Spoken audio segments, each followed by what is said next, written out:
All right, great people. It's your boy Minedialogue back on the scene.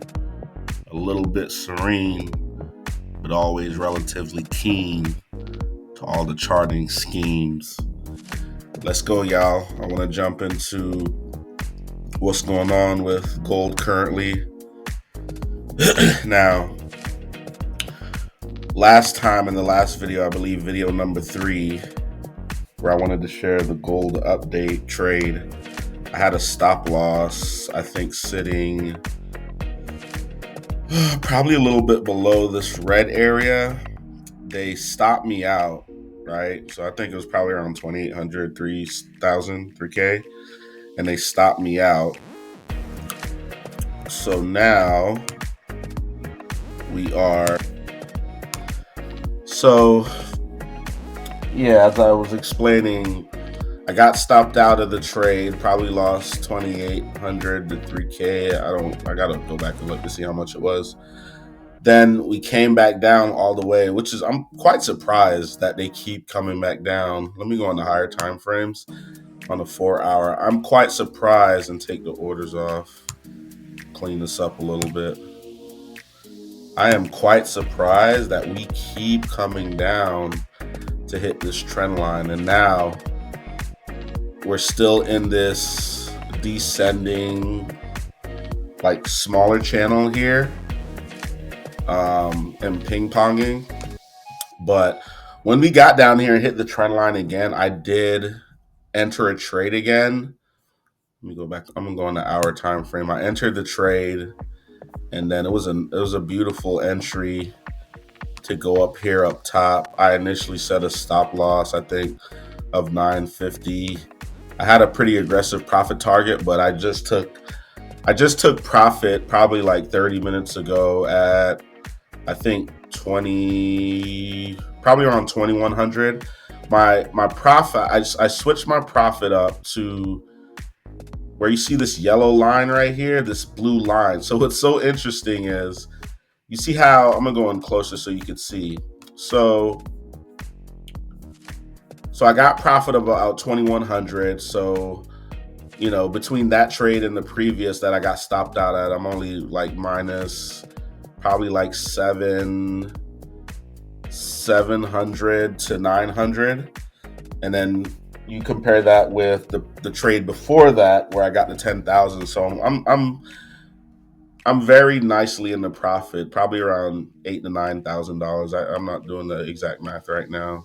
Probably actually at 10,000, because I got stopped out at the profit on the first trade. So this blue line, what's interesting here, I had my profit right here at this blue line, like right there. And as I zoom in, look how close, let me take off the yellow circle real quick. Look how close price action came to the blue line. Like, we're talking about, let me see, I'm going to calculate it.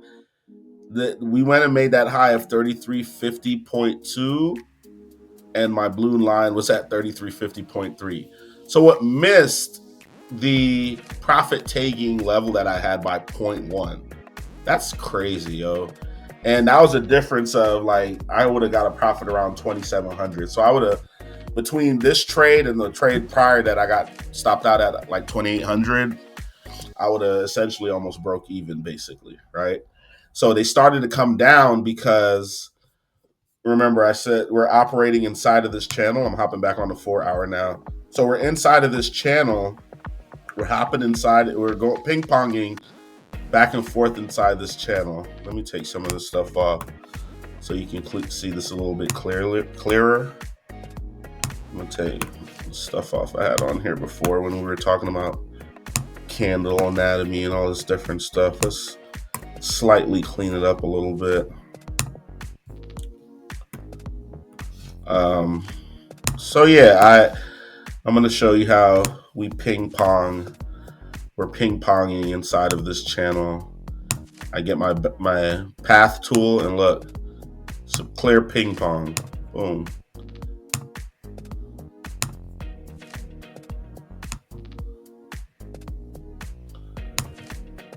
Oopsie, what happened? Why did it stop it? Let's do it again. Let's finish it.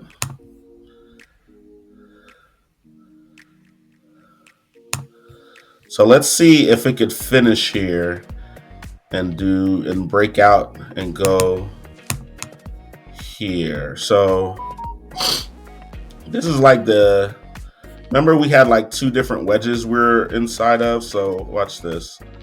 I'm gonna make this sticker and change the color so you can be able to see what I'm talking about. I'm gonna make this, let's make this green. No, I don't like green. Let's make it red. We're gonna make it red so you can be able to see the distinction between the channels that we're operating inside of. So what's interesting is we're going and we're operating inside of this like descending channel that's created by these two descending parallel lines, these black lines. We're ping-ponging in that channel while going into the corner of this wedge, right? So the top of that channel creates its own wedge, but I'm really watching this bigger wedge by the red that's created by these red trend lines. So I'm essentially watching, let me show you specifically what I mean. Let me get a triangle and I'll show you exactly what I mean. I'm watching inside here. I'm looking at inside of the corner of this wedge. So it looks like we want to go higher still. So,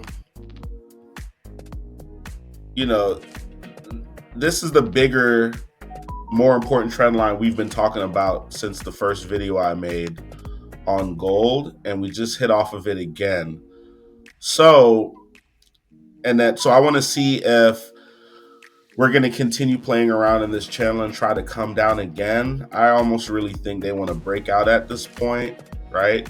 Because we hit the top of this channel 1, 2, 3, broke through it, manipulated above it, right? But 4, and this is the 5th time we're hitting it. We haven't broken out yet. Oh, my phone going off. We haven't broken out yet, and we also haven't broken out to the downside. So it'll be interesting to see what we want to do here, because we're hitting the top quicker than we hit the bottom. Because on the bottom, we've only essentially bounced off of it 1, 2, I would say 3, 4 times, and on the top it's 1, 2, 3, 4, and this is building up to be our 5th time. So it's going to be interesting to see what happens. Again, if we break out of this channel that's created by these two black lines, I'll be jumping into another trade and take that about right. I'll take that trade to about right here in this area, depending on how slow or fast they go, right? Because let's see, this is 4 hour, that the current 4 hour we're in ends in 38 minutes. So let me see something here. I just want to see how much time I have left on this video. Okay, I got 22 minutes left. Excuse me, cool. So we got a 4 hour here. Next 4 hour will be right here. Next 4 hour will be right here. So depending on how fast we go, you know, we can end up getting profit around like right here. Because I ultimately think, let me take this path off. I ultimately think that we want to go back to address this wick that sits out like a sore thumb, right? That's when I took that second trade profit of the 10K plus, right? Look how much it sits out like a sore thumb. They came into the market hard. Well, we can determine that. So we're on the 4 hour right now. Let's look on the 3 hour to see how that candle looks. So the candles look differently on different time frames because of how they're forming. That's where the manipulation, that's where the tricks take place. So sometimes if you're trying to figure some stuff out, you really want to look on different time frames to see what kind of candle forms, right? And as you can see here, it was a massive green candle, right? You remember candle anatomy? Let me show you how the anatomy of this candle again took place. So when this big old long wick, nasty looking green candle with this, you know, that went all the way up here into this, I don't know, on your screen, you probably see it as like orange or yellow, but this circle up here, that's as high as it was. So let me show you the entire range of that candle. The entire range, let me make this green. Or now let's make it yellow. The entire range of that candle was what I just highlighted basically, right? That's how much it moved. So it made a low down here at 33.26 and when it made a high of 33.85 in 3 hours for this particular candle, because now we're on the 3 hour time frame. So we're talking about we cleared, what's that, 26 to 85. We're talking about, what's that, 53, no, that's almost, what's that, 26 to 85, that's almost 60 points. That's almost 60 points, like 59 points, I believe, if I'm not mistaken. So that's the entire range. But when this candle opened, let's look at the anatomy, right? I'm going to keep reiterating and go over some of these concepts with you that we learned early on. So remember, for the anatomy of, or the formation of a green buying volume candle, right, where there was more buying than selling, at least on the 3 hour and the 4 hour, this is what happened. We opened at the bottom of the body. They sold it all the way down to this low here, right? But in real time, like if we were watching this trade live, or if we were watching the candles form live, all we would see is this green body here. So it would look, I mean, I'm sorry, I'm tripping, y'all. Red, because we're selling, we're going down. All we would see is a red, like full body candle right now, because they opened and just went to selling. So it looks like all red, right? And they even came below the bottom of the black of the channel trend line right there. So they sold it, made the low, got respect off of that, the bottom of the channel. And then they bought, came back to where we opened, bought. Now we crossed where we opened and we're above the previous candle's close, which is down here. So now we turn green, right? So now we're looking green, as you saw that the candle fully formed. We're green, but we're green. This is a full body green candle with just the wick that we have down here, right? We have this wick down here from when they made the low. They opened, made the low, and then when we went back up, crossed above the opening, we left that wick exposed, and now we're buying all green. So this is a big green body candle right now, and they did this move really quick, right? So green, buy, boom. Got to this high here. So right now, it just looks like a massive green body candle. Like we're gonna go for the gusto and go way up here. And then they sold that crap quick as a mother, right? Sold all the way back down and closed right there to where you have the green left of the volume body of this range, and that's what happened right there.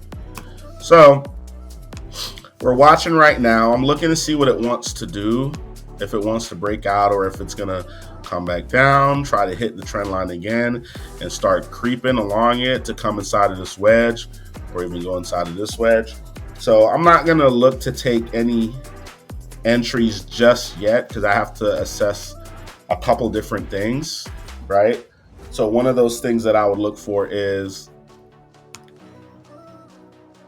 you know, we can draw our fib from the low that it made below this trend line up until the high of that candle that we just did. And then, so currently right now in real time, we are hitting the 62% or the last level that should hold us up for this particular range, right? So if we lose this level, there is good probability, there's decent probability that we can come back down to this trend line yet once again.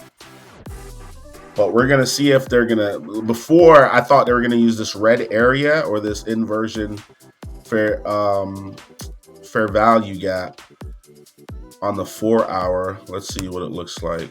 Yeah, see, it was an inversion fair value gap on the 4 hour. That space here, you remember, a bearish fair value gap is the low of this first candle. You got this second middle candle where all the volume takes place, and then you got the third candle, the high.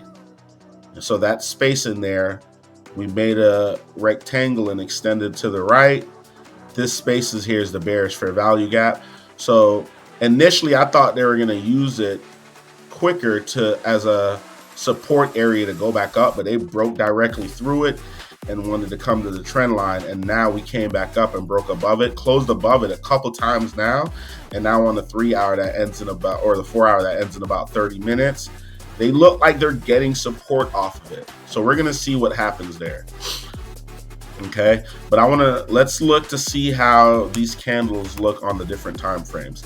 So we'll look at this big green candle because I think that's going to be very indicative in terms of visuals for you to see how the candle changes the way it looks on different time frames, right? So that's a 4 hour. This is the 3 hour, right? A lot of wick at the top, some wick at the bottom, and the bulk of volume of trading is towards the lower end. This is the 2 hour, right? The volume gets bigger and is closer to the bottom. It's over here. Here's the 1 hour, right? Body is even basically at the bottom. This is looking like, from what I've learned, this looks like a bullish reversal type of candle, and it's on the 1 hour, right? So it might be setting up for reversal coming up soon to pop back up. And I'm gonna show you some of the indicators I use as well. So that's the 1 hour. Let's see what it looks like on the 45 minute. On the 45 minute, it looks red. That's interesting. So let's go back to the hour. So it's been green from the 4 hour to the 1 hour, right? It was mostly buying because it's buying because it closed above where it opened. So the close at the top here and it opened at the bottom, but it also closed higher than where the previous candle closed, right? But when we go on the 45 minute, things change. Why? Because it closed below where the previous candle closed. So now it makes it red, and it also closed below where it opened, right? So it's red on the 45 minute. The bigger time frames are more important. So when I see something like this on the 45 minute, for the higher time frames, it makes me think that they created liquidity going up, like they did this aggressive buying going up to get people into the trade, to trap them, or investors to trap them in and pull it back down. Maybe because they needed liquidity in order to make the move that they really want to move. Because the thing with institutions, let's see how much time we got left, 12 minutes. The thing with institution is their orders are so big, like they don't have like enough their orders are too big, and they can't just enter the market all the time the way they want. So they got to engineer liquidity and be able to engineer up and down fluctuations and movements to lure people into the trade and trap them in the trade and make them hop out and get stopped out, so they can gather up the liquidity they need to get into the big positions of which direction they're actually trying to go. So it looks like that's what happened here. And I remember in real time seeing a little bit of it. It was a very instant, quick type of move. because I heard the ding happen, and that's what made me, I had an alert, I believe, at a certain level, and it made me check the charts, and that thing was flying. I think I was only up like, I might have been up like only probably like $1,000, if that, before I checked, and then I don't know where I was up 10,000. So that's what it looks like on the 45 minute. I created a custom 42 minute. It looks like that's also red. And now, as you can see, the volume of the trading is basically mid-distance or equidistance of the entire range. It's like in the middle pretty equally. Let me see what the hour and a half looks like. I didn't look at that. See, that's another green. So I think it potentially means we ultimately want to go up for the long term, and that this was a way of them entering the market possibly. See what the 32 minute looked like. That was red. So as we get into the lower time frames, it looks like the candle that we're referencing is red. So it's looking like, so they sold, right? It definitely was selling, because as we can see here, they gradually sold down. Look at this channel.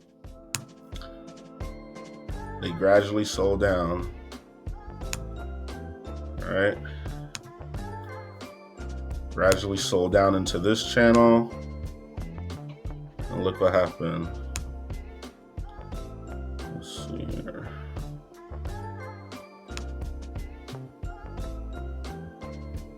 Let's try to make this as equal as possible. All right, so we sold down into this channel. So they're operating in this channel here, just ping-ponging again.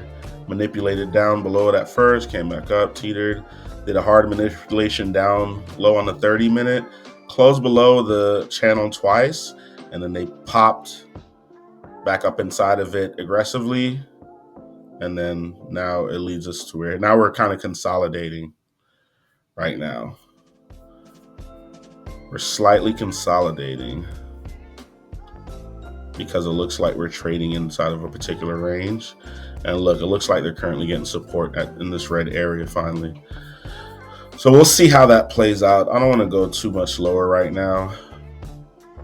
Not right now. All right, so that's what's taking place currently, folks. Let me take this off. Let's go back on the higher time frame. So they're at the last level. Like I said, I'm gonna wait to see what happens. We'll wait to see what happens. Let's see what happened on SPY today. So SPY looks like, so we just crossed. So these are some charting I did on SPY some time ago. I don't remember, probably days ago, maybe even late last week. But I have a 1 hour level 2 here. I'm going to show you in the future how to create that level 2, maybe. That might be a private session thing, because I mean, it's not hard to find. And if you're a trader and you practice and mess with Fibonacci, you'll be able to find it easy. But the reality is I can't give away all the jewels, folks. It took years and blood, sweat, and tears, a lot of sacrifice, a lot of hurt, tears, and everything else to get the stuff. But I am willing to share if we can set a time to meet and you're really serious about like you're investing in trading and want to learn, or you can end up finding it on your own. But the things I'm giving you is literally enough for you to be an effective either trader or investor, in all honesty. But my strategy and what I create, they involve discount levels and things like that. There's particular ways in which I find them. But you see this level 2 here, they came up here, dinged into it twice, manipulated below it barely, and then you get a hard pop up. They use it as support, and look, they came and hit this other level that I have up here. I don't even know how well, that's another 2 level that I created. So that was a future projection measurement that I did, most likely with the fib. But I'm going to soon start doing some charting on SPY, because that's what a lot of people love. Most people, not most people, I'm not going to say that because I don't know the numbers, but I know a lot of people that either trade SPY or, you don't really need to trade anything else if you just trade SPY. You can, but who wants to try to figure out all that stuff with a bunch of different tickers? Like, if you could just focus on this and get really good at this, SPY kind of gives you all you need, unless you're looking at different tickers, whether it's like a Microsoft, Facebook, Amazon, or a bunch of other stuff, and you see there's a nice setup and they got relatively inexpensive contracts, so you don't have to put a lot of risk on the table in order to make a nice amount. You could do that too. It all depends. So when you comment, just say what you're interested in and what you like, and we can mark it up, and I could be able to show you what is probably going to be happening with that particular ticker in the near future. But yeah, we'll look at SPY in the future here. And just to show you again, I like using trend lines, right? When you find, because look at this. Look how they jumped into this channel, right? I don't even know. I got to go back to labeling my stuff, because we popped below this blue line and pop back up, use it as support. We hopped into the channel, and look, they ping pong in the channel, right? So this is what I mean, folks. You see, we can be going up and still kind of consolidating in a way. It's not like your normal definition of a consolidation where you literally get flat trading left to right. It's more so like an ascending consolidation, or just snail pace, slow upwards movement. But you can clearly see that they're trading in a, they're trading in a certain range while going up. Because look at this. It's the same thing I showed you the other day. They're trading, look at that. They're trading in a certain range. And now, mind you, we're inside of the channel. They ding the channel 3 different times on top and bottom, right? You got 1, 2, 3, or even 4, depending on how much you count. You got 1. So you hit it a bunch of times, right? But at least 3 times on top and bottom at minimum. And then they essentially do this crawl sequence on the bottom of the channel, right? Pop below it, go up, reject off of it, then they do another consolidation. Now this is the more flat consolidation that we normally see, like this right here. Boom. Dang it. Right? This is the more normal flat consolidation. And then they pop above it, right? So you can extend this. They're probably going to use it as support. We hit a key level here. Ultimately, I got a trend line that was drawn from way back. This black trend line, I'm watching that. That's where it looks like we want to go up to, which is a little bit above 630. Let's go on the 4-hour and see where I got this channel from. I don't even know if it's going to show me. Oh, what's interesting is, it does show me. Let's get this noise off of here. What's interesting is the channel that we're going up to tap was actually created from some bottom reference points like this and this real quick before we end. Remember to like, subscribe, folks, comment, donate to the Cash App if you're so inclined. Money, Minedialogue. That's Minedialogue. It's my Cash App. Or if you want to reach out to me via email, minddialogue.business@gmail.com. But they got 2 reference points down here for this trend line, and we pop below it, right? And then we're going up to address it again. So they might reject off of it since it was created from the bottom. So I'm going to go ahead and wrap it up here, folks. I hope you're getting some nice jewels, right? Hope you get some nice jewels. You're practicing, you're learning. I think next video I'm going to share a couple things that I noticed in terms of ways to see where a move might end and start reversing, or where there might be some traffic hiccup or pause. looking more into the entry model, talking about volume imbalances. I mentioned it last video, but I didn't really go in depth about it. And then start looking at lower time frames and just comparing what's going on the lower time frames versus the bigger time frames. Just understanding if we want to see what the bigger, more important direction is on a ticker, we start on the higher time frames, whether that's the monthly, weekly, daily, 4 hour, down to the hour, right? Or the lower time frames from like the 15-minute down. We can look at that comparatively. But we'll see what's going on with what's going to happen with this gold trade. They're still coming down. We'll see if they break below this. Typically, when I see these like pretty heavy volume down at the bottom like this, almost creates like a head, almost like an inverse head and shoulder in a way. They typically don't want to come back down here, but we're going to see. There's something in here that they're going to reference and hit to get juice to go back up. I feel like they're ready to break above this channel for some reason, but I could be wrong. So we'll see. I'm going to wait and be patient to see what happens. But appreciate y'all, folks. Have a great day. We'll reconnect again. Remember, it's Minedialogue.